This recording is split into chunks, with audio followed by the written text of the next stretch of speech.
എന്തുകൊണ്ട് കേരളത്തെ മറന്നു? കേരളത്തെ സ്ഥിരമായി മറന്നുകൊണ്ടിരിക്കുകയാണ്. പല ആവശ്യങ്ങളുണ്ട്. പക്ഷെ അതൊന്നും ഏതെങ്കിലും ഒരു പദ്ധതിയുടെ പേരിൽ, ഉദാഹരണത്തിന് നമുക്ക് കുറേ കാലം ഏറ്റവും വലിയ വിവാദം പാലക്കാട് കോച്ച് ഫാക്ടറി. എല്ലാ ബജറ്റ് വരുമ്പോഴും പാലക്കാട് കോച്ച് ഫാക്ടറി എവിടെ എന്ന് ചോദിക്കും. അവസാനം ഇപ്പോൾ ആരും ചോദിക്കാറില്ല, അതങ്ങ് പോയി എന്ന് പറഞ്ഞതുപോലെയാണ് എയിംസിൻ്റെ കാര്യം. എയിംസിൻ്റെ കാര്യവും കുറേ നാൾ നമ്മൾ പറഞ്ഞുകൊണ്ടിരിക്കും. അവസാനം ആർക്കും വേണ്ട, അതങ്ങ് അവസാനിക്കും. കേരളത്തെ പ്രത്യേകമായി തൊടുന്ന, കേരളത്തിൻ്റെ സാമ്പത്തിക മേഖലയെ ശക്തിപ്പെടുത്തിയ ഏതെങ്കിലും പ്രത്യേക പദ്ധതികൾ ഒഴിവാക്കി എന്നുള്ളത് ഒരു പുതിയ കാര്യമല്ല. പക്ഷേ തെരഞ്ഞെടുപ്പ് കാലത്തെങ്കിലും BJP കേരളത്തെ ഓർക്കാതെ പോയോ? അത് അത്ഭുതമാണ്. അതേസമയം പശ്ചിമ ബംഗാൾ, തമിഴ്നാട് ഇവരെയും അങ്ങനെ കാര്യമായി ഓർത്തിട്ടില്ല.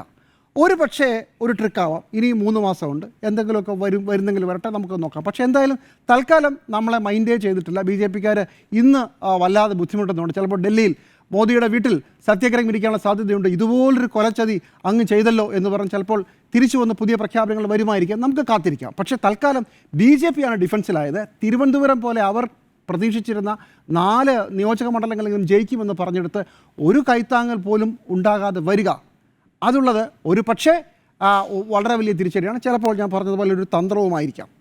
ഇനി കേരളത്തിൻ്റെ സാമ്പത്തിക സ്ഥിതി, കേരളം ആവശ്യപ്പെട്ടതനുസരിച്ചാണെങ്കിൽ കേരളത്തിന് കുറേ കാലമായി നമ്മൾ അടയ്ക്കുന്ന നികുതി, ആ നികുതി പണം ചേർന്നാണ് കേന്ദ്രത്തിൻ്റെ ടാക്സ് മൊത്തത്തിലുള്ള ഫണ്ട് വരുന്നത്. അതിൽ നിന്ന് ഞങ്ങൾക്ക് തീരെ കുറച്ചാണ് തരുന്നത്. കേരളത്തിന് 4% വരെ കിട്ടിയിരുന്നത് നമ്മളിപ്പോൾ 1% താഴേക്ക് എത്തിയിരിക്കുന്നു ഒരു 20 വർഷം കൊണ്ട്.